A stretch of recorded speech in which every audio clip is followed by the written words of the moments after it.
మీ business ఏదైనా మీ ఊర్లో promotion చేయాలంటే అది సుమన్ టీవీతోనే సాధ్యం. ఇప్పుడే సంప్రదించండి. ಮಕ್ಕಳ ಪರಿಸ್ಥಿತಿ ಏನು, ಆ ಬಿಲ್ಡಿಂಗ್ ನೋಡ್ಬಿಟ್ರೆ ಇನ್ನೇನು ಯಾವಾಗೋ ಅದು ಕಳಚಿ ಬೀಳುತ್ತೋ ಗೊತ್ತಿಲ್ಲ. ಈ ಮಳೆಗಾಲದಲ್ಲಂತೂ ಏನೋ ಒಂದು ಡ್ಯಾಮೇಜ್ ಆಗೋರ್ಗೂ ಸೀರಿಯಸ್ನೆಸ್ ಬರೋದಿಲ್ಲ.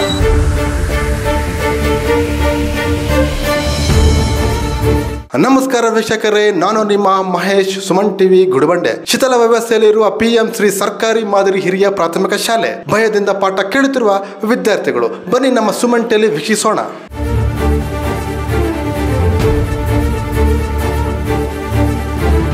ಆತ್ಮೀಯ ವೀಕ್ಷಕರೇ, ನಿಮಗೆಲ್ಲ ಈ ಆಂಟಿಕ್ ಪೀಸ್ಗಳ ಬಗ್ಗೆ ಐಡಿಯಾ ಇದೆಯಾ? ಬಹುಶಃ ನಮ್ಮಲ್ಲಿ ಕೆಲವರಿಗೆ ಮಾತ್ರ ಈ ಪದದ ಬಗ್ಗೆ ಐಡಿಯಾ ಇರುತ್ತೆ. ಮೋಸ್ಟ್ ಆಫ್ ದ ಸೊಸೈಟಿ ಈ ಆಂಟಿಕ್ ಪೀಸ್ ಅನ್ನೋದರ ಬಗ್ಗೆ ಯಾವುದೇ ಐಡಿಯಾ ಇರೋಲ್ಲ. ಇಷ್ಟಕ್ಕೂ ಈ ಆಂಟಿಕ್ ಪೀಸ್ ಅಂದ್ರೆ ಏನು ಗೊತ್ತಾ? ಬಹಳ ಹಳೆಯದಾದ ವಸ್ತುಗಳು ಎಂದರ್ಥ.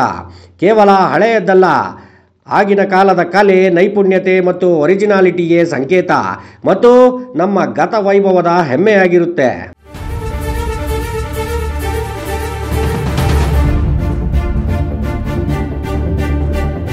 ಹಾಗಾಗಿ ಈ ಆಂಟಿಕ್ ಪೀಸ್ಗಳೆನ್ನಲಾಗುವ ವಸ್ತುಗಳು, ಕಟ್ಟಡಗಳು, ಸ್ಥಳಗಳು ಇವುಗಳೆಲ್ಲವುಗಳನ್ನ ಸಂಬಂಧಪಟ್ಟವರು ಕಾಪಾಡಿಕೊಂಡು ಬರಬೇಕಾಗುತ್ತದೆ. ಶೋಚನೀಯ ಸಂಗತಿ ಅಂದ್ರೆ ನಮ್ಮ ಭಾರತದಲ್ಲಿ ಈ ಹಳೆಯದನ್ನೆಲ್ಲ ವ್ಯರ್ಥ ಎಂಬಂತೆ ಕಾಣುವ, ಉಡಾಫೆ ಮಾಡಿ ಮಾತನಾಡುವ ಚಾಳಿ ಬೆಳೆದು ಹೋಗಿದೆ.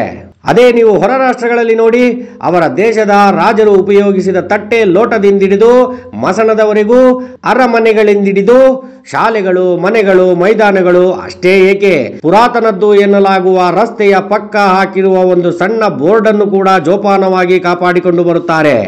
ಇನ್ಫ್ಯಾಕ್ಟ್ ಈ ವಿಚಾರಗಳಿಗೆ ಯಾರಾದರೂ ಧಕ್ಕೆ ತಂದ್ರೆ ಅವರ ವಿರುದ್ಧ ಕಠಿಣವಾಗಿ, ನಿರ್ದಾಕ್ಷಿಣ್ಯವಾಗಿ ಕ್ರಮ ತೆಗೆದುಕೊಳ್ಳುವ ಕಾನೂನನ್ನು ಕೂಡ ರೂಪಿಸಿಕೊಂಡಿದ್ದಾರೆ ಗೊತ್ತಾ? ಸರಿ ಆಯ್ತು, ಇದೆಲ್ಲ ಬಿಡಿ, ಈಗೇಕೆ ಇದನ್ನೆಲ್ಲ ಹೇಳ್ತಿದ್ಯಪ್ಪ ಅಂತೀರಾ? ಪ್ರಿಯ ವೀಕ್ಷಕರೇ, ಜೋಪಾನವಾಗಿ ಕಾಪಾಡಿಕೊಳ್ಳಬೇಕಾದ ನಮ್ಮ ಪಾಲಿನ ಹೆಮ್ಮೆಯಾಗಬಲ್ಲ ಕಟ್ಟಡವೊಂದು ನಮ್ಮ ಇಚ್ಛಾಶಕ್ತಿ ಇಲ್ಲದ ಜನಪ್ರತಿನಿಧಿಗಳು ಹಾಗೂ ಸಂಬಂಧಪಟ್ಟ ಅಧಿಕಾರಿಗಳ ಜಾಣ ಮೌನ ಹಾಗೂ ನಿರ್ಲಕ್ಷ್ಯಕ್ಕೆ ಶಿಥಿಲಾವಸ್ಥೆ ಸೇರಿದೆ.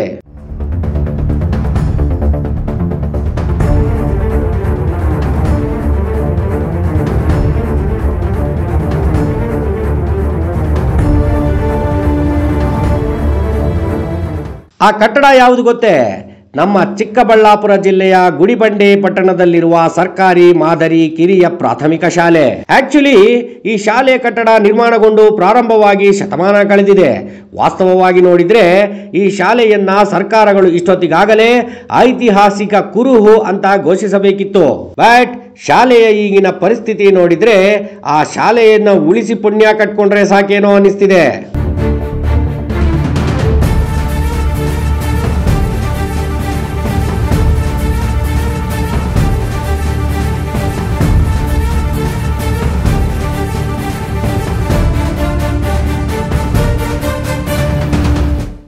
ಪುಸ್ತಕ, ಬಟ್ಟೆ, ಊಟ, ಹಾಲು, ಮೊಟ್ಟೆ ಅಂತ ಹಲವಾರು ಸೌಲಭ್ಯ ಕೊಟ್ಟರೂ ಸರ್ಕಾರಿ ಶಾಲೆಗಳತ್ತ ವಿದ್ಯಾರ್ಥಿಗಳು ಬರುತ್ತಿಲ್ಲ.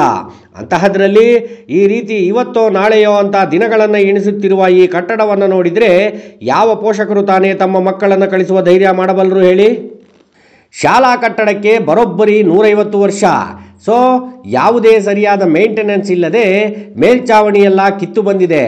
ಕಿತ್ತು ಬಂದಿರೋ ಮೇಲ್ಚಾವಣಿ ಯಾವಾಗ ಯಾರ ಮೇಲೆ ಬಿದ್ದು ಆಪೋಷಣೆ ಪಡೆಯುತ್ತದೆಯೋ ಎಂಬ ಭಯದಲ್ಲಿ ದಿನ ಕಳೆಯುತ್ತಿದ್ದಾರೆ ಅಲ್ಲಿನ ವಿದ್ಯಾರ್ಥಿಗಳು ಮತ್ತು ಶಿಕ್ಷಕರು. ಮುಂಬೈ ಕರ್ನಾಟಕದಲ್ಲಿ ಬ್ರಿಟಿಷರ ಕಾಲದಲ್ಲಿ ಕಟ್ಟಲಾದ ಕೆಲವು ಶಾಲೆಗಳು ಶತಮಾನೋತ್ಸವ ಆಚರಿಸಿಕೊಂಡಿವೆ. ನಮ್ಮ ಗ್ರಹಚಾರ, ನಮ್ಮಲ್ಲಿ ಯೋಗ್ಯತೆ ಇದ್ರೂ ಕನಿಷ್ಠ ಒಂದು ಬೆಳ್ಳಿ ಮಹೋತ್ಸವವೂ ಆಚರಿಸಿಕೊಳ್ಳೋಕೆ ಆಗಿಲ್ಲ ನಮ್ಮ ಸರ್ಕಾರಿ ಶಾಲೆಗಳಿಗೆ.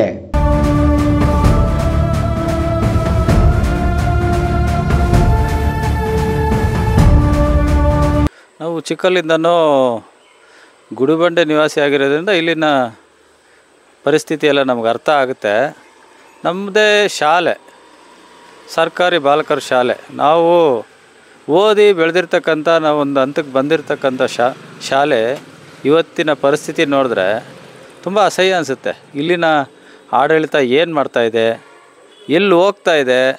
ಕೊನೆ ಪಕ್ಷ ಅಲ್ಲಿ ಪಕ್ಕದಲ್ಲೇ BO ಆಫೀಸು ಮಾಡ್ಕೊಂಡಿದ್ದಾರೆ. ಕೊನೆ ಅವ್ರಿಗಾದ್ರೂ ಗೊತ್ತಾಗಬೇಕಲ್ವ ಮಕ್ಕಳ ಪರಿಸ್ಥಿತಿ ಏನು. ಆ ಬಿಲ್ಡಿಂಗ್ ನೋಡ್ಬಿಟ್ರೆ ಇನ್ನೇನು ಯಾವಾಗೋ ಅದು ಕಳಚಿ ಬೀಳುತ್ತೋ ಗೊತ್ತಿಲ್ಲ. ಈ ಮಳೆಗಾಲದಲ್ಲಂತೂ ಏನೋ ಒಂದು ಡ್ಯಾಮೇಜ್ ಆಗೋರ್ಗೂ ಸೀರಿಯಸ್ನೆಸ್ ಬರೋದಿಲ್ಲ. ದಯವಿಟ್ಟು ಇಲ್ಲಿನ ಶಾಸಕರಿರ್ಬೋದು, ಇಲ್ಲಿನ ಜನಪ್ರತಿನಿಧಿಗಳಿರ್ಬೋದು, ಪಟ್ಟಣ ಪಂಚಾಯತಿ ಅಧ್ಯಕ್ಷರುಗಳಿರ್ಬೋದು, ಎಲ್ಲ ಏನೋ ಒಂದು ಪ್ರೋಗ್ರಾಮಿಗೆ ಮಾತ್ರ ಸೀಮಿತ ಆಗ್ದಿರಾ, ಯಾವುದೋ ಕಾರ್ಯಕ್ರಮಗಳಿಗೆ ಅದಕ್ಕೆ ಸೀಮಿತ ಆಗ್ದಿರಾ ಒಳಗಡೆ ಹೋಗಿ ಪ್ರತಿ ದಿವಸ ನೋಡಿ, ಇಲ್ಲ ಒಂದು SDMC ಮೀಟಿಂಗಲ್ಲಿ ನೋಡಿ, ಅಲ್ಲಿನ ಪರಿಸ್ಥಿತಿ ಏನು ಅಂತ ನಿಮಗೆ ಕಣ್ಣಿಗೆ ಕಾಣಿಸುತ್ತೆ. ಎಲ್ಲ ಈಗಲೂ ಆಗಲೋ ಎಲ್ಲ ಆ ಮೋಲ್ಡಿಂದು ಒಂದು ಪ್ಲಾಸ್ಟಿಂಗ್ ಎಲ್ಲ ಕಿತ್ತು ಬೀಳೋ ಥರ ಇದೆ. ಮೋಲ್ಡಿಂಗ್ ಪ್ಲಾಸ್ಟಿಂಗ್ ಬಿದ್ದೋದ್ಮೇಲೆ ಆಮೇಲೆ ಏನಿದೆ, ಬಿಲ್ಡಿಂಗ್ ಬೀಳೋದೇ ನೆಕ್ಸ್ಟು. ದಯವಿಟ್ಟು ಯಾರೇ ಇರ್ಬೋದು ಇದಕ್ಕೆ ಸಂಬಂಧಪಟ್ಟವರು ಆದಷ್ಟು ಬೇಗ ಇದನ್ನು ಸರಿ ಮಾಡೋದಕ್ಕೆ ವ್ಯವಸ್ಥೆ ಮಾಡಿ. ನಮ್ಮ ಗುಡಿಬಂಡೆಯಲ್ಲೂ ಒಂದಷ್ಟು ಜನ ಜೀವಂತ ಇದ್ದಾರೆ, ಅವ್ರಿಗೂ ಜೀವನ ಇದೆ, ಅವರು ಮಕ್ಕಳು ಶಾಲೆಗೆ ಬರಬೇಕು. ಅಲ್ಲಿನ ಮಕ್ಕಳು ಆಟವಾಡುವಾಗ ಅಕಸ್ಮಾತಾಗಿ ಕೈಯೋ ಕಾಲೋ ತಗುಲಿದರೆ ಬಿದ್ದು ಹೋಗೋ ಹಾಗಿರುವ ಈ ಶಾಲೆಯಲ್ಲಿ 300 ಮಕ್ಕಳು ವ್ಯಾಸಂಗ ಮಾಡುತ್ತಿದ್ದಾರೆ. ಕೆಟ್ಟದ್ದನ್ನ ಎಂದಿಗೂ ಬಯಸೋದು ಬೇಡ. ಅಕಸ್ಮಾತ್ ಒಂದು ವೇಳೆ ಮಕ್ಕಳು ಊಟ ಮಾಡುವಾಗಲೋ ಪಾಠ ಕಲಿಯುವಾಗಲೋ ಯಾವುದೋ ಒಂದು ಸಂದರ್ಭದಲ್ಲಿ ಕಟ್ಟಡದ ಮೇಲ್ಛಾವಣಿ ಕುಸಿದು ಬಿಟ್ಟರೆ ಆಗುವ ಅನಾಹುತಕ್ಕೆ ಯಾರು ಜವಾಬ್ದಾರರು? ಬದುಕಿ ಬಾಳಬೇಕಾದ ಭಾರತದ ಮುಂದಿನ ಭವಿಷ್ಯಗಳೆನ್ನಲಾಗುವ ಮಕ್ಕಳೇ ತುಂಬಿರುವ ಸ್ಥಳವನ್ನ ಹೇಗಿಡಬೇಕು ಎನ್ನುವ ಕನಿಷ್ಠ ಪರಿಜ್ಞಾನವೂ ಇಲ್ಲದಾಯಿತೆ ನಮ್ಮ ಇಲ್ಲಿನ ರಾಜಕಾರಣಿಗಳಿಗೆ ಮತ್ತು ಅಧಿಕಾರಿಗಳಿಗೆ.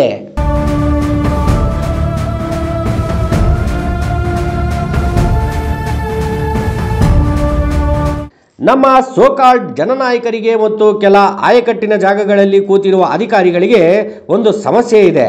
ಅದೇನು ಗೊತ್ತೇ? ಯಾವುದೇ ಸಮಸ್ಯೆಯನ್ನು ಅವರೇ ಕಣ್ಣಾರೆ ಕಂಡಿದ್ದರೂ ಸರಿ, ಅವರು ಬಂದು ವಿನಂತಿ ಮಾಡಲಿ, ಇವರು ಬಂದು ಕೇಳಿಕೊಳ್ಳಲಿ, ನಮ್ಮ ಗಮನಕ್ಕೆ ತರಲಿ, ನಮ್ಮನ್ನು ಅಂಗಲಾಚಲಿ ಅನ್ನೋದು. ಡಿಯರ್ ಮಿಸ್ಟರ್ ಜನಪ್ರತಿನಿಧಿಗಳೇ ಮತ್ತು ಅಧಿಕಾರಿಗಳೇ, ಸಾರ್ವಜನಿಕ ಕುಂದುಕೊರತೆಗಳನ್ನು ಸ್ವಯಂ ಪ್ರೇರಿತವಾಗಿ ಬಗೆಹರಿಸುವುದನ್ನು ರೂಢಿಸಿಕೊಳ್ಳಿ. ಆಗ ನಿಮ್ಮ ಸ್ಥಾನಗಳಿಗೆ ಒಂದು ಗೌರವ ಬರುತ್ತದೆ.